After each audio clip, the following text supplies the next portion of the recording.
வணக்கம். மாலை முரசு செய்திகளை விரிவாக பார்ப்பதற்கு முன் தலைப்புச் செய்திகளை பார்க்கலாம். ஈரான் மீது ஏவுகணைகளை ஏவி தொடர் தாக்குதல் நடத்தி வரும் இஸ்ரேல். இஸ்ரேல் ராணுவத்தின் அடுத்தடுத்த தாக்குதலால் ஈரான் முழுக்க பரவும் கரும்புகை.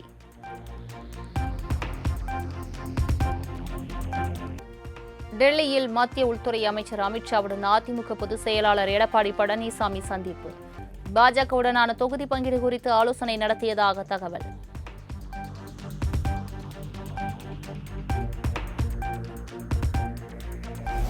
கீழடி, ஆதிச்சநல்லூர், நாகை உள்ளிட்ட 8 இடங்களில் அகழாய்வு நடத்துவதற்கு அனுமதி வழங்க மத்திய அரசுக்கு முதலமைச்சர் மு.க.ஸ்டாலின் கோரிக்கை. இந்த காலத்தை தவறவிட்டால் ஏற்கனவே ஒதுக்கப்பட்ட நிதி வீணாகும் என்றும் எக்ஸ் தளத்தில் பதிவு.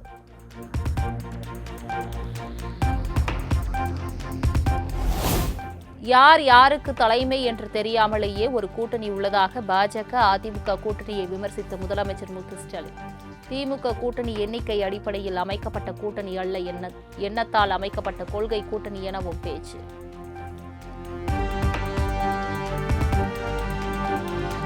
சொல்ல சாதனைகள் இல்லாததால் பொய்யை அவிழ்த்துவிட்டிருக்கிறார் பிரதமர் மோடி என முதலமைச்சர் மு.க.ஸ்டாலின் விமர்சனம்.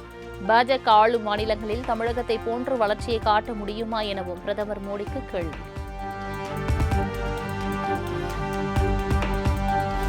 தொகுதிக்காக பேரம் பேசும் கட்சி அல்ல விடுதலை சிறுத்தைகள் கட்சி. திமுகவுடனான தொகுதி பங்கீடு பேச்சுவார்த்தைக்கு பின் விசிக தலைவர் திருமாவளவன் பேட்டி.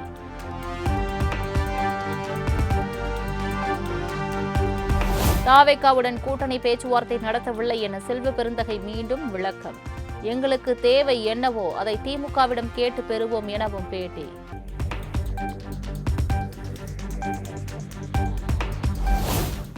தேர்தல் தேதி அறிவிப்புக்கு பிறகு என்டிஏ கூட்டணி தொகுதி பங்கீடு பேச்சுவார்த்தை தொடங்கும்.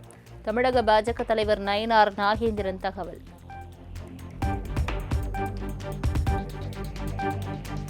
திருச்சியில் 11ஆம் தேதி பிரதமர் மோடி பங்கேற்கும் என்டிஏ பொதுக்கூட்டம் நடைபெற உள்ளதாக நயினார் நாகேந்திரன் பேட்டி. என்டிஏ கூட்டணியில் தாவேகா இணையுமா என்ற கேள்விக்கும் பதில்.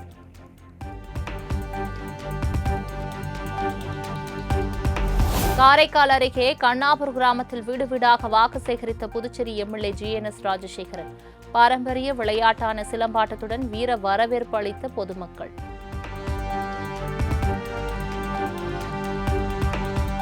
திருப்பரங்குன்றம் மலை மீது தீபம் ஏற்றுவது தொடர்பான வழக்கு. உயர்நீதிமன்ற மதுரை கிளையில் மன்னிப்பு கோரினார் மாவட்ட ஆட்சியர் பிரவீன்குமார்.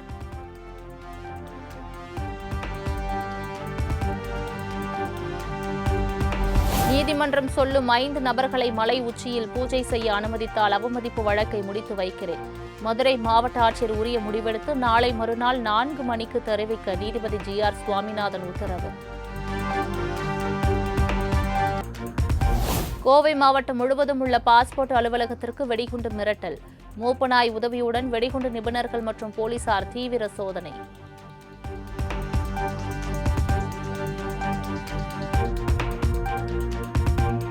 மதுராந்தகம் அருகே தாயார் உடல்நலக்குறைவு காரணமாக உயிரிழந்த நிலையிலும் +2 பொதுத் தேர்வு எழுதிய மாணவி மனுஸ்ரீ.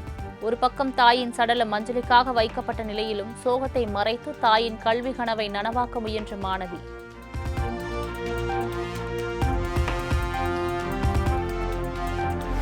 இறைச்சி கடைகளில் ஆடு மாடுகள் வெட்டுவதற்கு தடை விதிக்க கோரிய வழக்கு தள்ளுபடி. சட்ட விதிகளை மீறி இறைச்சி கடைகளில் விலங்குகள் வெட்டப்படுவதாக தொடரப்பட்ட வழக்கை தள்ளுபடி செய்தது உயர்நீதிமன்றம்.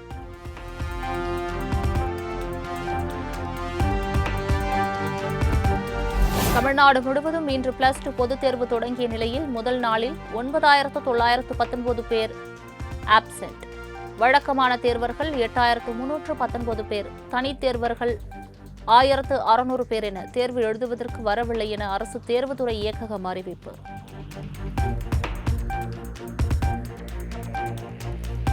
சாத்தான்குளம் காவல் நிலையத்தில் வைத்து போலீசாரால் தந்தை மகன் கொலை செய்யப்பட்ட வழக்கில் மார்ச் 23 தீர்ப்பு. சாத்தான்குளம் காவல் ஆய்வாளர் உள்ளிட்ட 9 பேர் மீது குற்றம் சாட்டப்பட்ட நிலையில் தமிழகத்தையே உலுக்கிய சம்பவம் குறித்து மக்களிடையே எதிர்பார்ப்பு.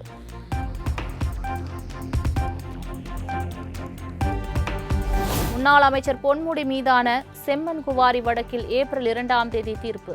அரசுக்கு 28,36,00,000 ரூபாய் வருவாய் இழப்பு ஏற்பட்டதாக பதிவான வழக்கில் விழுப்புரம் நீதிமன்றத்தில் தீர்ப்பு வெளியாகிறது.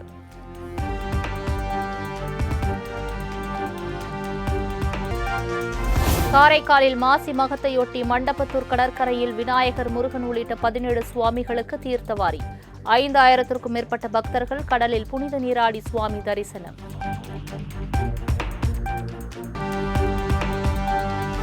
கோவை மாவட்டம் காரமடை அரங்கநாதர் கோவிலில் மாசிமக மகா தேரோட்டத்தில் பக்தர்கள் மனமுருகி வழிபாடு. பக்தர்கள் வெள்ளத்தில் திருத்தேராடி அசைந்து வரும் அழகிய காட்சி.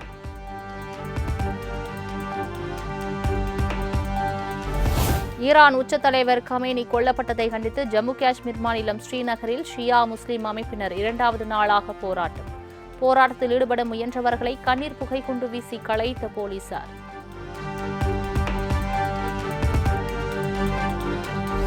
ஜம்மு பல்கலைக்கழகத்தில் ஹோலி பண்டிகை கோலாகல கொண்டாட்டம். மாணவ மாணவிகள் ஒருவர் மீது ஒருவர் வண்ண பொடிகளை பூசி உற்சாகம்.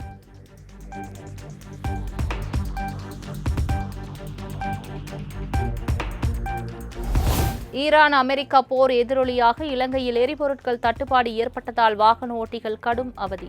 நேற்று இரவு முதலே பெட்ரோல் பங்க் முன்பு வாகனங்கள் வரிசை கட்டி நிற்கும் நிலையில் ஏமாற்றத்துடன் வீடு திரும்பும் மக்கள்.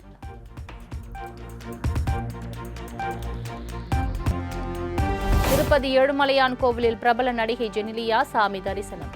பக்தர்கள் மற்றும் பொதுமக்கள் ஜெனிலியாவுடன் செல்ஃபி எடுத்து மகிழ்ச்சி.